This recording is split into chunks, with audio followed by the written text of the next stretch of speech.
Voilà, salut les amis, je suis toujours là.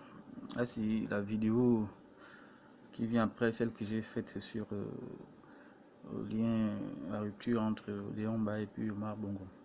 Donc j'arrive enfin au niveau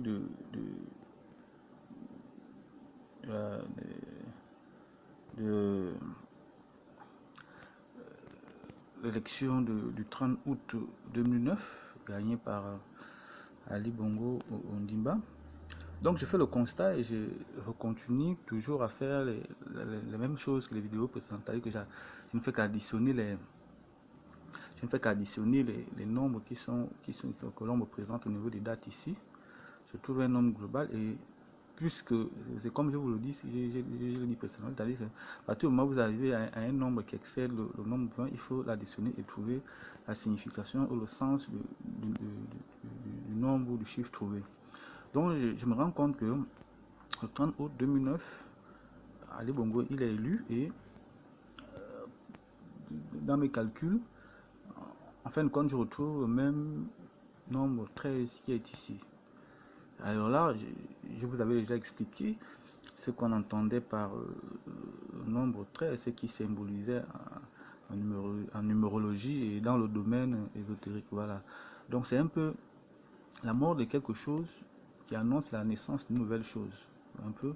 Donc si j'essaie d'établir des liens, en fait, si le 13 a été présenté par exemple ici entre avec la situation de Yamba et le Bongo, le même 13, ce qui est quand même un peu désolant, je le retrouve ici entre Bongo et Bongo père et Bongo fils. Et moi je me pose la question, est-ce que parfois les dates des périodes présidentielles ici chez nous au Gabon sont choisies de manière hasardeuse ou bien c'est toute une équipe que l'on met en place pour décider de la période justement effective de l'élection présidentielle au Gabon. Donc je ne fais que m'interroger. Ici je n'ai pas terminé puisque Ali il est toujours au pouvoir, donc je ne sais pas trop. Mais tout ce que je sais, c'est que le 27 août 2016, voilà, 27 août 2016, ma grande surprise aussi, je constate que les élections, depuis qu'Ali est au pouvoir, ne se passent qu'en août. Alors qu'ici, depuis les Yamba, ici, le mois d'août n'est pas signalé quelque part parce que c'est en fait un mois qui est réservé à la cérémonie de l'indépendance chez nous. Nous avons en principe, on ne devait pas faire des élections pendant ce mois-là. C'est très important, c'est vraiment très important. Il y a comme une certaine forme de moquerie derrière tout ça, quoi. Bon, en tout cas, bref. Donc, je constate tout simplement qu'avec Ali, par exemple, ici, c'est le 27 août 2016. Voilà. La date de la constatation de la contestation, excusez-moi, de sa réaction ici. Donc, j'ai réeffectué le même calcul en fait. J'ai trouvé 44 et j'ai additionné le 4 plus le 4, ça m'a donné 8. Ça m'a donné 8. Bon, voilà. Qu'est-ce que signifie le nombre 8 en numérologie? Bon, là, vous allez quand même le découvrir. Et si vous me dites que, voilà, ce que j'ai dit, c'est faux, vous pouvez m'écrire, me dire que, bon, voilà, ce que tu dis, c'est faux. Le 8 ici, c'est le symbole du matériel, de l'argent, du pouvoir, de l'ambition, de la force, de la vigueur, hein, de l'intelligence, de l'audace, mais aussi de l'orgueil, intolérance, domination et impulsivité. Donc, en regardant la situation sociale aujourd'hui, ces choses-là m'inquiètent un peu.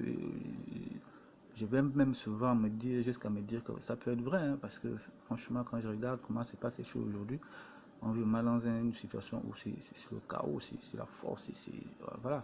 Donc, mais c'est pas, ça ne veut pas forcément dire que les chiffres ou les nombres sont négatifs en tant que tels. C'est-à-dire que tout dépendra en fait de la personne qui a décidé de les manipuler. Voilà, c'est comme un objet, c'est nous-mêmes qui décidons de mieux l'entretenir ou bien de mal l'entretenir. Donc c'est tout simplement vous dire qu'il faut, moi j'ai commencé à faire attention avec le fait qu'il faut on décide que c'est telle période où on va faire l'élection présidentielle au Gabon, c'est telle période où on va faire l'élection législative au Gabon, c'est telle période. Donc, ces dates, je me pose la question, est-ce que ces dates sont choisies de manière hasardeuse? Bon, allez réfléchir, je vous demande de faire comme moi. Je n'ai pas fait de grandes études pour voir, c'est juste un constat que j'ai fait. Et voilà, je vous donne juste mon inspiration et mon intuition. Donc, faites comme moi, faites des recherches et comprenez le milieu dont nous vivons, quoi. C'est encore mieux que de rester 1000 ans comme des moutons, à ne rien penser qu'à brouter seulement. Bon, bye bye.